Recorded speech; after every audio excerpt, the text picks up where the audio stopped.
O que é o amor?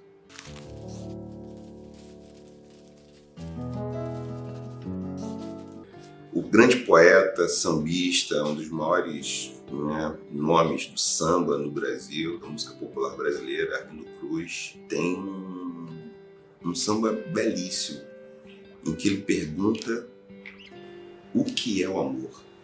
E ele diz que se perguntarem o que é o amor, ele não vai saber responder, não sabe explicar, mas sabe que o amor nasceu dentro, nasce dentro da gente. Então, é uma bela chamada para a gente falar de um sentimento muito importante na nossa vida, um substantivo masculino, amor, que a gente pode encontrar no dicionário, escrito como um sentimento afetivo, de bem-querer. Agora, Bell Hooks, que é uma pensadora muito interessante, ela tem um livro chamado Tudo sobre o Amor, que no ano 2021 foi lançado pela editora Elefante, uma belíssima edição, o livro, muito bonito.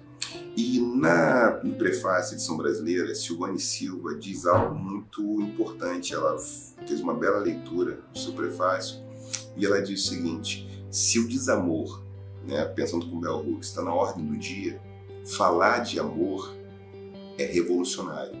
Se o desamor é a ordem do dia do mundo contemporâneo, falar de amor é revolucionário. Por que falar de amor é revolucionário?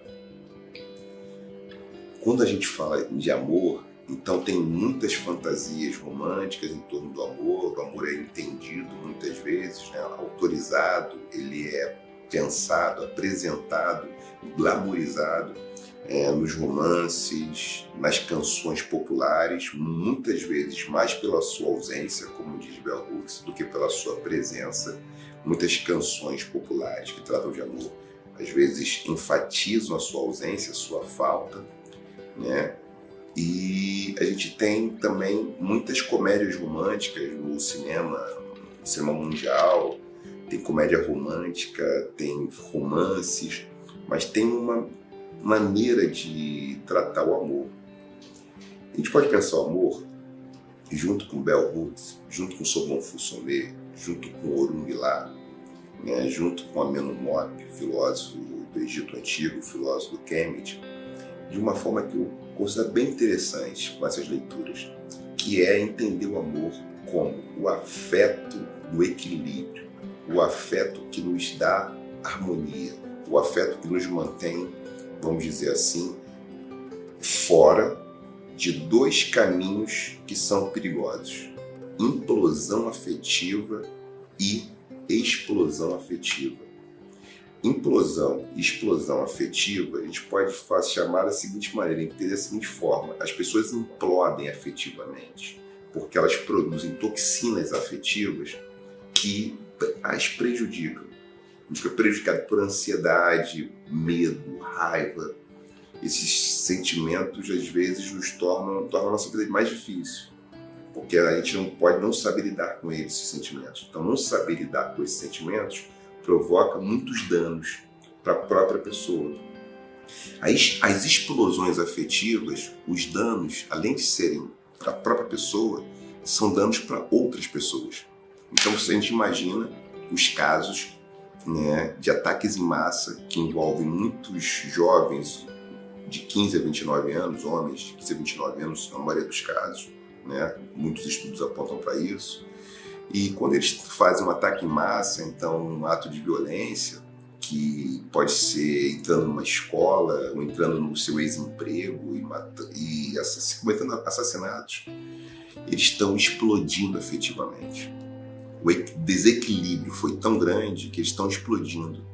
Com a tendência de um corpo, na área das ciências da natureza, uma forma de compreensão é que o corpo procura se equilibrar com o ambiente. Então, se uma coisa, ela troca calor. Então, na aula de física lá que eu tive no ensino médio, um corpo tende a trocar calor com outros corpos. Então, um corpo, se a gente colocar leite, leite de soja, leite de coco, ou com café, o leite gelado e o café quente, vai ter troca e eles vão ter um equilíbrio ali. O que era gelado, o que era quente, vai deixar de ser gelado, ser quente, vai ficar morno. Então, esse é o meu entendimento de física aqui, que é bem básico. Mas, quando a gente fala de afetos também, se uma pessoa está em desequilíbrio afetivo, implodindo ou explodindo, ela vai causar danos e produzir toxinas para ela e para outras pessoas. O amor é justamente um catalisador. O amor é um sentimento, um afeto-chave que viabiliza, por isso fala muito de amor, por isso que muitas tradições religiosas, elas falam do amor como uma grande forma de redenção. O cristianismo, então, eu fico pensando nos estudos, né, teológicos, eu não sou teólogo, mas eu fico lembrando de Marco Davi Oliveira, Henrique Vieira, que são ministros, né, cristãos protestantes, evangélicos, André Guimarães, Ronilson Pacheco, que trazem ideias super interessantes, né, em relação ao cristianismo. Não uma leitura hegemônica. Eu gosto muito dessa leitura que eles fazem, eles e outros tantos, mas o amor tem esse poder de redenção, poder de cuidado, poder de acolhimento, né? Então é muito interessante porque nesse ensaio que eu estou dizendo para vocês, o que eu estou pensando, o que nós estamos pensando de modo afroperspectivista, que o amor é justamente o afeto que coloca as coisas no eixo.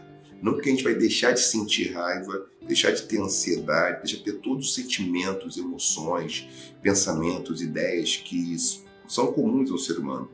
Mas a gente vai lidar com isso sem que isso nos faça implodir ou explodir. Isso pode ser bem interessante. O amor é como se nos colocasse no eixo, né? Bell Hooks ela pensa coisas muito interessantes. Eu recomendo, né, quem não conhece, aproveita a edição da editora Elefante, aqui de 2021, que traz esse livro, é um presente à edição brasileira, né? Tem muita gente interessante, tem também o Vinícius Silva, que é um jovem estudante de filosofia, deve estar se formando em filosofia, se não já se formou, agora quando o vídeo estiver ao ar, e ele tem estudado muito os trabalhos da Bell Hooks, tem dado uns cursos nessa área bem interessantes, porque a Bell Hooks nos ajuda, ela contribui muito, porque ela fala de uma ética amorosa, o amor tem uma ética, o amor é um projeto político e também uma ética. Então isso é interessante, eu estou pensando como um afeto, e o afeto ele tem sempre uma dimensão política, porque à medida que ele nos organiza, que ele nos equilibra, nos mantém num estado de harmonia, ele impede justamente que a gente transforme o sentimento de raiva em violência, em destruição do outro ou destruição de si. A gente pode com o amor lidar com as dificuldades de uma outra maneira. A gente pode também, justamente, porque a gente é capaz de amar, de ter auto-intimidade, é capaz de enfrentar dissonâncias afetivas, é capaz de não explodir afetivamente, é capaz de mesmo diante das questões mais difíceis, concernentes à vida, a gente não procurar as saídas mais fáceis e atalhos e enfrentar as circunstâncias. Então o amor tem esse poder. Por isso o amor é revolucionário. E por isso que ensinar a amar talvez seja uma das tarefas fundamentais que a gente precisamos fazer uns com os outros. Ensinar as crianças a amar, as pessoas adultas, e amor não tem relação com violência.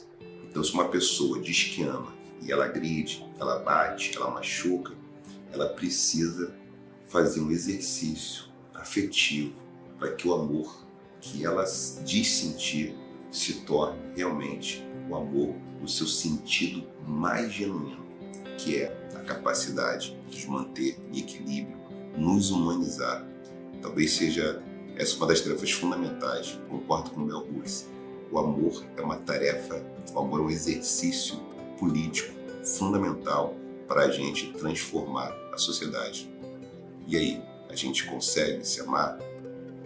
Inscreva-se no canal, manda para quem você quiser mandar, faça os comentários e dá um like aqui no canal do Nogueira.